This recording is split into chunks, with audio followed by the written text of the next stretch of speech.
என்ன இந்த யூடியூப்பை திறந்தாவே இந்த மாமாவோட வீடியோவே வந்துட்டு இருக்குது. அப்படி மாமா என்ன பண்ணுறாருன்னு தெரியல. சரி மாமா ஏதோ வேலை செஞ்சுட்டு இருப்பார், அதுக்கு போய் பார்க்கலாம். ஹாய் மாமா. ஹாய் நரேனே, நீ மட்டும் தான் வந்தியா? ஆமாங்க மாமா. அப்பா அம்மாலாம் வரலையா? அப்பா அம்மாலாம் கோழி பண்ணையில் வேலை இருக்குன்னு சொன்னாங்க. இதான் எனக்கு ஒரு நாள் லீவ் விட்டுருந்தாங்க, உங்களை பார்த்துட்டு போகலான்னு வந்தேன். அப்படியா? என்னங்க மாமா தென்னை மரத்தை பார்த்து அடி இத்தனை ஓலையெல்லாம் போட்டு விட்டுருக்குறீங்க. இங்கே வாழையை பார்த்தாலும் நல்லா இருக்குது, ஆனால் தண்ணி மட்டும் என்னங்க மாமா எங்கேயோ போயிட்டு இருக்குது, வெறுங்காட்டுக்குள்ளே போயிட்டு இருக்குது. ஆமாம் சாமி, இது என்னென்னா தென்னை மரத்துக்குள்ளே எப்படி ஊடு பயிர் பண்ணுறங்கிறதா ஒன்று. நம்ம இது வந்து கீரை போட்டிருக்கிறோம். இதில் வந்து 4 வகையான கீரை நம்ம போட்டு, இது வந்து வெந்தய கீரை, இதில் கொத்தமல்லி, செங்கீரை, பாலக்கீரையெல்லாம் போட்டிருக்கிறோம். இதில் என்னென்னா தென்னை மரத்தில் ஊடு பயிர் பண்ணுறது எப்படின்னா, நம்ம இதுக்கு வந்து பார்த்தீங்கன்னா ஓலை கேட்டோம் இல்லையா, அது வந்து ஓலை மல்ச்சிங் போட்டிருக்கிறோம்.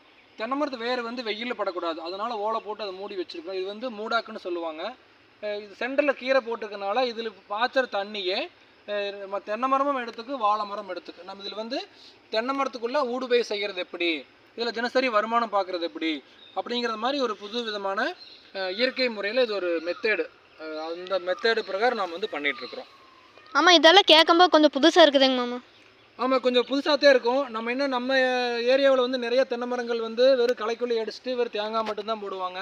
நாம் அப்படி இல்லை, அதுக்குள்ளே வாழை மரம், கொடி, அரசாணிக்காய், கீரை, கொத்தமல்லி, இந்த மாதிரி வாழை எல்லாமே நம்ம வந்து எந்த ஒரு இடத்துலையுமே ஒரு பயிர் பண்ணாமல் எல்லா இடங்கள்லையுமே எல்லா பயிரும் பண்ணியிருப்போம். இது நம்ம எல்லாத்துக்குமே இது ஒரு கல்வியை எடுத்துகிட்டு போகிறதுக்கு தான் நம்ம வேலை செய்கிறோம்.